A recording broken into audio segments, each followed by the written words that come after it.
Inflammation is not only something you feel after an injury. As people get older, daily food choices may play a role in the body's overall inflammatory balance. The good news is that seniors do not need a complicated diet to start making better choices. You do not need a perfect meal plan. You do not need rare superfoods. And you do not need to change everything overnight. Sometimes, the best place to start is simply adding more helpful foods to meals you already eat. Today, we will look at 7 anti-inflammatory foods seniors can add. And food number 4 may look ordinary, but it can quietly support a healthier eating pattern when it replaces more processed choices. Anti-inflammatory eating does not mean one magic food fixes everything. It means building a pattern of meals that includes more whole, nutrient-rich foods and fewer highly processed choices. For many older adults, that means more colorful fruits and vegetables, more beans and whole grains, more fish or other healthy protein choices, more nuts, seeds, and healthy oils, and fewer sugary drinks, refined snacks, and heavily processed foods.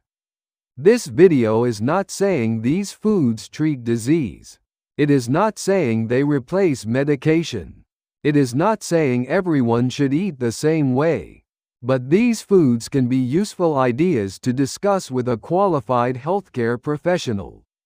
Especially if you have diabetes, kidney disease, heart disease, food allergies, swallowing problems, or take medications that may interact with certain foods or supplements. Now let us go through the 7 foods. Food number 1 is berries. Blueberries, strawberries, raspberries, and blackberries are colorful, easy to add, and naturally sweet. For seniors, berries can be especially practical because they do not require much cooking. You can add them to oatmeal. You can add them to plain yogurt. You can put them into a smoothie. You can keep frozen berries on hand when fresh berries are too expensive or spoil too quickly. Berries provide fiber and plant compounds that are often included in healthy eating patterns. They can also help satisfy a sweet craving in a better way than cookies, candy, or pastries. A simple question is this: could I add a small serving of berries to breakfast a few times this week? That is a realistic starting point. Food number 2 is leafy greens. Spinach, kale, collard greens, arugula, and romaine lettuce can be simple additions to meals. Leafy greens are often part of heart-healthy and Mediterranean-style eating patterns. They bring vitamins, minerals, fiber, and color to the plate. The challenge is that some people think greens have to be boring.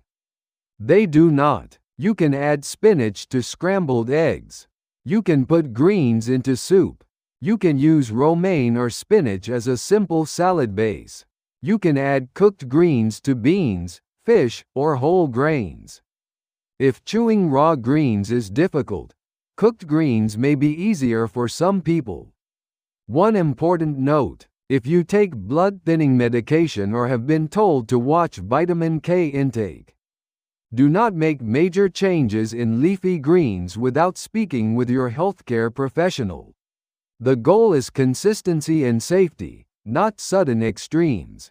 Food number 3 is fatty fish. Salmon, sardines, trout, and mackerel are often discussed because they provide omega-3 fats. These fats are commonly linked with heart health-focused eating patterns. For seniors, fish can be a useful protein option because it may be softer and easier to chew than some meats. It can also fit well with vegetables, beans, brown rice, or a salad. Some people like grilled salmon. Some prefer canned sardines. Some use tuna or other fish, although the type matters. Because mercury levels and sodium can vary, it is wise to choose carefully and ask a healthcare professional if you are unsure. If you do not eat fish, that does not mean you have failed. You can still build a healthy eating pattern with other foods. A simple question is this: could I replace one highly processed meal with a fish-based meal this week? Food number 4 is oats. Oats may not look exciting, but they can be a very practical food for many seniors. They are affordable. They are easy to prepare. They are gentle for many people. And they can replace breakfast choices that are higher in added sugar or refined carbohydrates. This is why oats are often overlooked. They do not look like a powerful food. They look ordinary, but ordinary foods are often the ones people can actually eat consistently. You can make oatmeal with berries. You can add walnuts. You can add cinnamon. You can use plain oats instead of sugary instant packets. You can make overnight oats if mornings feel rushed. Oats provide fiber, and fiber is an important part of healthy eating. If you have diabetes or blood sugar concerns, portion size and toppings matter, so ask your healthcare professional how oats fit into your plan.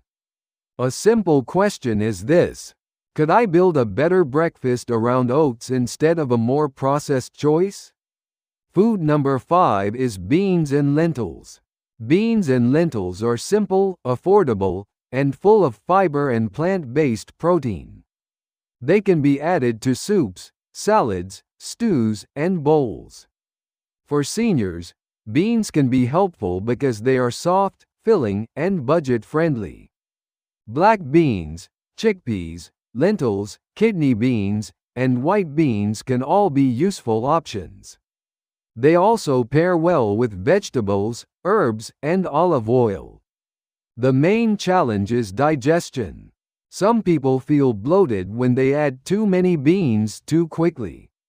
So start small. Rinse canned beans to reduce sodium. Try a small portion first. Add them gradually. If you have kidney disease or have been told to limit potassium or phosphorus, ask a healthcare professional before increasing beans and lentils.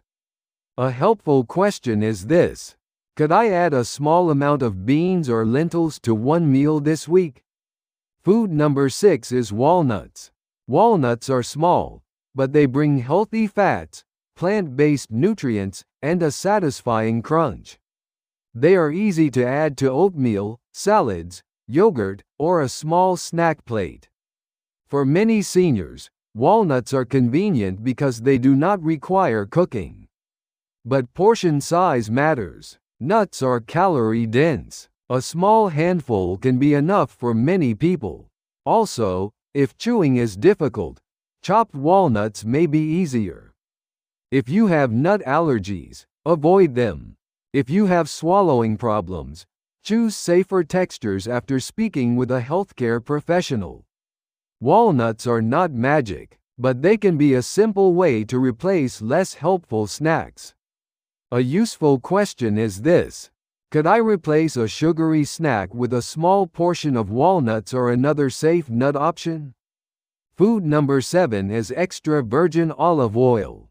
For many people, one of the easiest changes is not adding another complicated food, but changing the fat they use. Extra virgin olive oil is commonly used in Mediterranean-style eating patterns.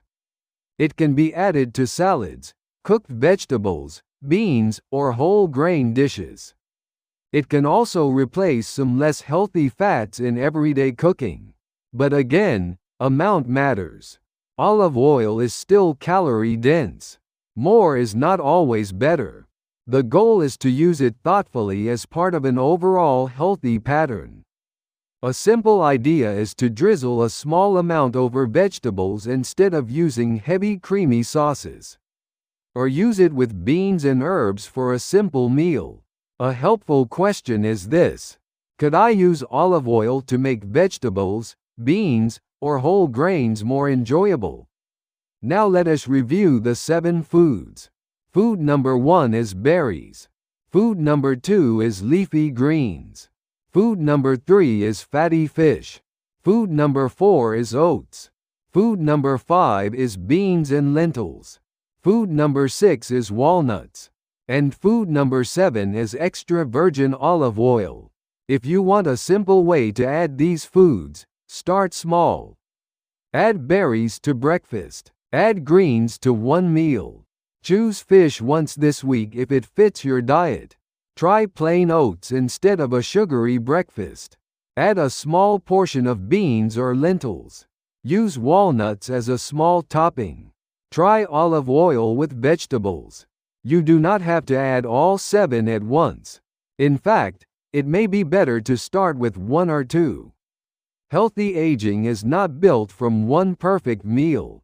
It is built from repeated choices that are realistic, enjoyable, and safe for your body. The goal is not to eat perfectly. The goal is to make small food choices that support your health over time. Before making any major health decision, please remember that this video is for general education only. It is not medical advice, diagnosis, or treatment. Every person is different, so always speak with a qualified healthcare professional about your symptoms, medications, diet, supplements, or medical concerns.